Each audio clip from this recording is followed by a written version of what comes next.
What's the craziest case of malicious compliance you've seen? I spent 6 years restoring my 1969 Ford Mustang. It wasn't just a car, it was my masterpiece. Every nut, bolt, and stitch of upholstery was the result of my own sweat and savings from my job as a mechanic. My parents, however, saw it as a family resource. My younger brother, Kyle, was the golden child. He could do no wrong, and whatever he wanted, he got. When his prom night rolled around, he decided he had to take my Mustang. I said no, absolutely not. He was reckless. He'd already had 2 accidents in his own car. My parents descended on me with their usual tactics, guilt trips, accusations of selfishness, and reminders of all the things they'd done for me. This time, I held firm. My car was my one boundary, so they escalated. My father drafted a 1-page contract. It was absurd. It stated that I would lend Kyle the car for prom night, and in return, they would forgive a non-existent $2,000 loan they claimed they gave me for tools years ago. The final clause was the kicker. I, as the owner of the vehicle, would remain solely responsible for any and all damages incurred. It was a trap. They were making me sign away my right to hold Kyle accountable. They thought it would force me to give in.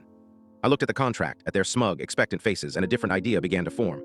Fine, I said, but I want one thing added. I took a pen and wrote a single sentence at the bottom. In the event of a total loss declaration by the insurance company, the owner retains full rights to the vehicle's salvage. My dad laughed. Whatever you want, son, just sign it. He thought it was a meaningless bit of legal nonsense. He didn't understand that I wasn't planning for a fender bender. I was planning for the inevitable. They all signed it. I felt a grim sense of satisfaction as I watched Kyle drive away in my gleaming black Mustang, the engine rumbling. He smelled faintly of cheap cologne and arrogance. I didn't have to wait long. The call came at 2 in the morning. It was Kyle, his voice trembling. He'd wrapped my car around a telephone pole. He was fine, but the car was totaled. My parents rushed to the scene to comfort their precious boy. I just went to the tow yard. The sight of it was sickening. The front end was crushed, the frame bent. 6 years of work destroyed in a single night of stupidity. The insurance process was straightforward. They declared it a total loss and cut me a check for its insured value, a fair $25,000. My parents were relieved. In their minds, the story was over. I got my money. Kyle learned a valuable lesson, and everything could go back to normal. They expected me to go out and buy a new, sensible car. That's when I put my plan into motion. I took the insurance check and went straight to the salvage yard, citing the clause in our contract. I bought back the wreck of my Mustang for a fraction of its value. The next day, a flatbed tow truck arrived at my parents' house in their pristine suburban neighborhood. With the help of the driver, we unloaded the mangled carcass of the Mustang and positioned it perfectly in the center of their manicured front lawn.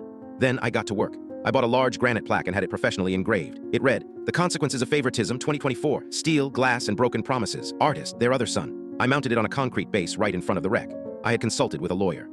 As long as it was on their property and I called it art, there was very little they could do without a lengthy and embarrassing court battle. My parents were apoplectic. My mother screamed. My dad threatened to sue me, to disown me. I just held up my signed copy of his own contract. They had made me responsible for the damages, and I had decided to turn those damages into a permanent installation. The neighbors were horrified and fascinated. The HOA sent letters, which I ignored because I wasn't the homeowner. My parents' house became a local landmark. People would slow down their cars to look at the lawn car. My father had to explain to his golf buddies why there was a totaled Mustang displayed like a dead deer on his lawn. It was a daily, public monument to their terrible judgment and my brother's recklessness. They begged me to remove it. They offered me money. I refused every time. It's still there today.